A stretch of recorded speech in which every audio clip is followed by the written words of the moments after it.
Shalom, saudara-saudaraku yang dikasihi Tuhan Yesus Kristus. Saya yakin kita semua ada dalam sukacita karena kasih Tuhan masih melingkupi kita.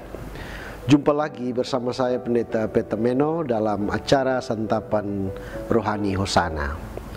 Kita akan belajar firman Tuhan yang terambil dari Injil Yohanes pasal 3 ayat 22 hingga ayat 36. Sebelum kita membaca dan merenungkannya, mari kita berdoa. Ya Tuhan, kami rindu mendengarkan firman-Mu. Kami rindu mendengar sabda kebenaran-Mu. Karena itu ya Tuhan, curahkanlah roh-Mu atas kami, agar firman-Mu menjadi berkat dalam seluruh hidup dan karya-karya kami. Berfirmanlah ya Tuhan, karena kami siap mendengar. Dalam nama Yesus Kristus, firman yang hidup. Amin. Beginilah bunyi firman Tuhan, kesaksian Yohanes tentang Yesus. Sesudah itu, Yesus pergi dengan murid-muridnya ke tanah Yudea, dan ia diam di sana bersama-sama mereka dan membaptis. Akan tetapi Yohanes pun membaptis juga di Ainon dekat Salim, sebab di situ banyak air dan orang-orang datang ke situ untuk dibaptis. Sebab pada waktu itu Yohanes belum dimasukkan ke dalam penjara. Maka timbullah perselisihan di antara murid-murid Yohanes dengan seorang Yahudi tentang penyucian. Lalu mereka datang kepada Yohanes dan berkata kepadanya, "Rabi, orang yang bersama dengan engkau di seberang sungai Yordan dan yang tentang dia engkau telah memberi kesaksian, dia membaptis juga dan semua orang pergi kepadanya." Jawab Yohanes, "Tidak ada seorang pun yang dapat mengambil sesuatu bagi dirinya kalau tidak dikaruniakan kepadanya dari sorga. Kamu sendiri dapat memberi kesaksian bahwa aku telah berkata, aku bukan Mesias, tetapi aku diutus untuk mendahuluinya. Yang mempunyai mempelai perempuan ialah mempelai laki-laki, tetapi sahabat mempelai laki-laki yang berdiri dekat dia dan yang mendengarkannya sangat bersukacita mendengar suara mempelai laki-laki itu. Itulah sukacitaku, dan sekarang sukacitaku itu penuh.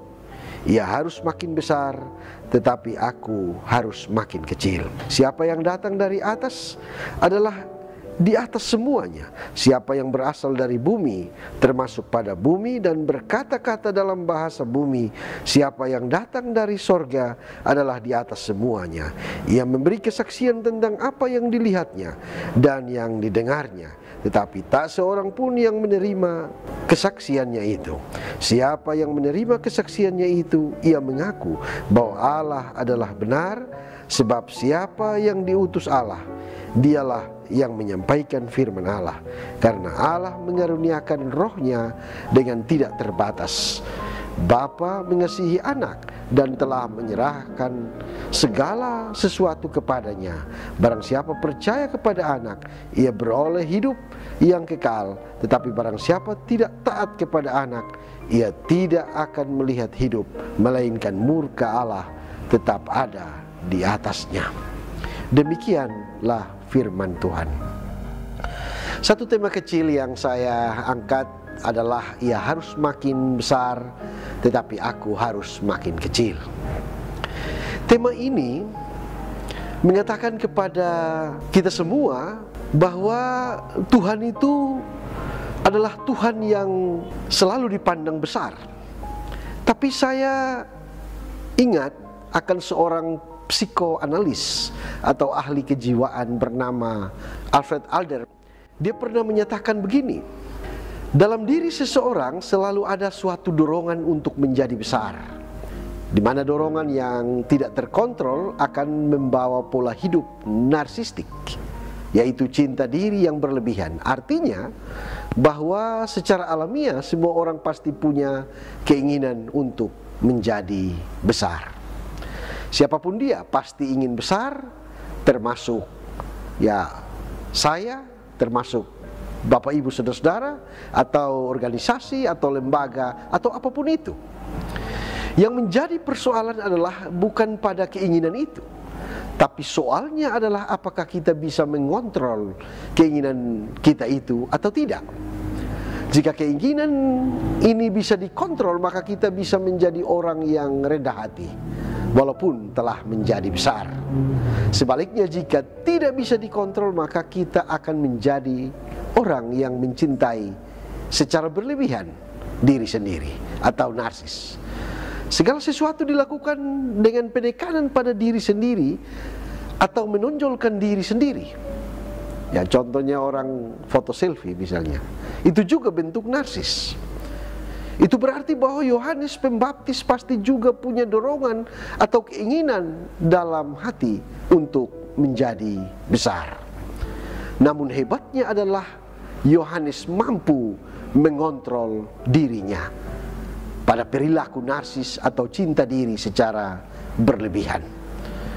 Pertanyaannya, kira-kira apakah yang menyebabkan Yohanes Pembaptis mampu mengontrol dirinya? Cerita Alkitab ini adalah kesaksian Yohanes Pembaptis secara jujur tentang siapa dirinya dan siapa Yesus Kristus. Hal ini dimulai dari kegiatan pembaptisan yang dilakukan oleh Yesus dan Yohanes Pembaptis yang berlangsung bersamaan. Para murid Yohanes Pembaptis iri hati melihat karya Yesus dan khawatir akan reputasi sang guru, yaitu Yohanes. Yohanes ingin meluruskan persepsi atau pemahaman murid-muridnya yang keliru bahwa ia tidak lebih tinggi dari Yesus. Yohanes mengungkapkan betapa mulia dan tingginya wibawa Yesus dibandingkan dengan dirinya yang adalah seorang pembuka jalan bagi Yesus. Sikap Yohanes menjadi teladan bagi kita karena ia tidak sombong dan lupa diri, apalagi narsis tatkala dipuji orang. Sebaliknya, ia menunjuk kepada Yesus yang harus dipuji dan disanjung tinggi. Mengapa demikian? Karena ia menyadari satu hal, bahwa tujuan hidupnya dan panggilannya hanya untuk memuliakan dan meninggikan Tuhan Yesus. Yesus harus makin besar, aku harus makin kecil. Ini adalah ungkapan dari Yohanes. Keinginan Yohanes untuk menjadi semakin kecil ini bukan hal yang biasa. Mengapa? Karena secara alamiah semua manusia selalu ingin menjadi semakin besar. Bahkan ada yang ingin menjadi seperti Allah. Hal ini yang ingin Yohanes ajarkan adalah jangan sombong, jangan tinggi hati, dan jangan mencuri kemuliaan Allah jika kita dipakainya. Pemirsa, mengapa Yesus harus makin besar dan kita harus makin kecil? Karena kita sadar siapa diri kita. Sebagaimana halnya dengan Yohanes Pembaptis. Ia mengaku, aku bukan Mesias. Akulah suara orang yang berseru-seru di padang gurun. Membuka tali kasutnya pun aku tidak layak. Aku bukan Mesias, tetapi aku diutus untuk mendahuluinya. Yang kedua, karena kita mengenal dengan jelas siapakah Yesus, maka Yohanes dengan jelas tahu siapa Yesus, bahwa Yesus adalah Mesias. Yang ketiga, kita tahu dengan jelas apa panggilan kita. Yohanes adalah seorang yang dipersiapkan Allah untuk membuka jalan bagi kedatangan Kristus. Yohanes memiliki peran yang sangat besar untuk mempersiapkan manusia atau semua orang akan kedatangan Yesus sebagai Mesias dan Juru Selamat. Kebesaran serta ketenaran nama Yohanes cukup diakui di kalangan orang-orang Yahudi, karena di dalam pelayanannya ia melakukan banyak perkara besar, terutama dalam pembaptisan.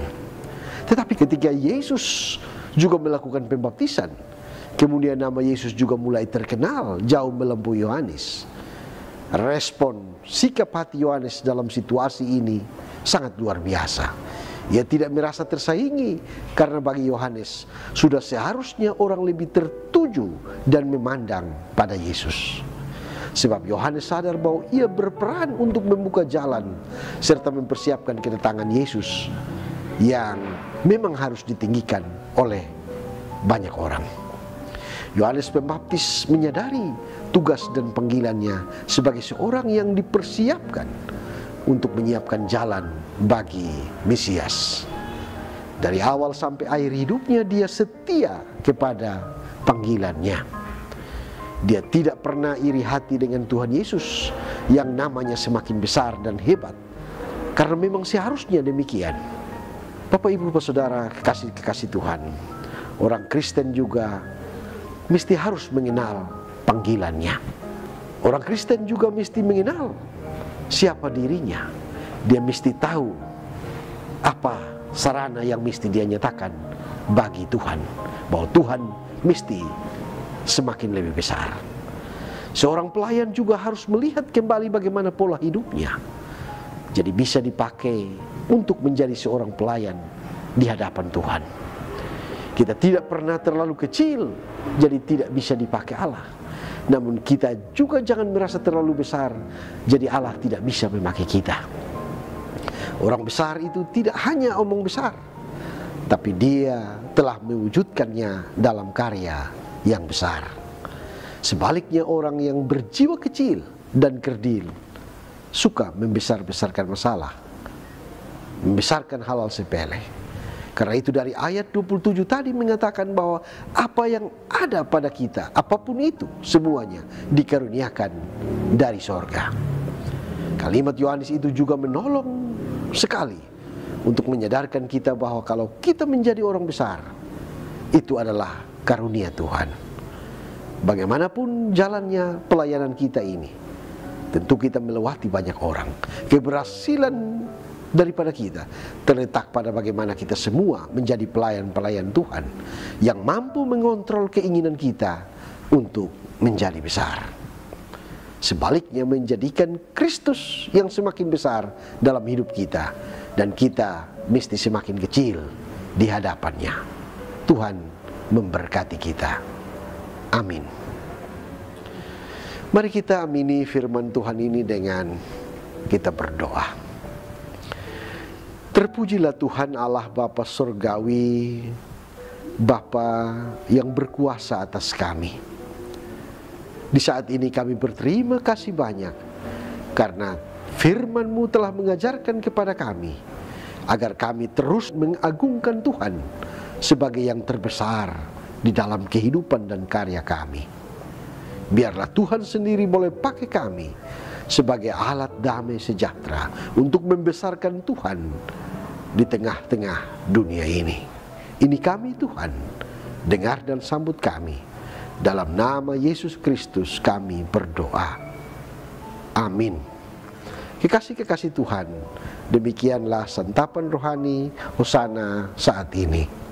Semoga berkat firman Tuhan menguatkan iman kita. Sampai jumpa lagi dalam kesempatan berikutnya. Tuhan Yesus memberkati kita semua. Shalom.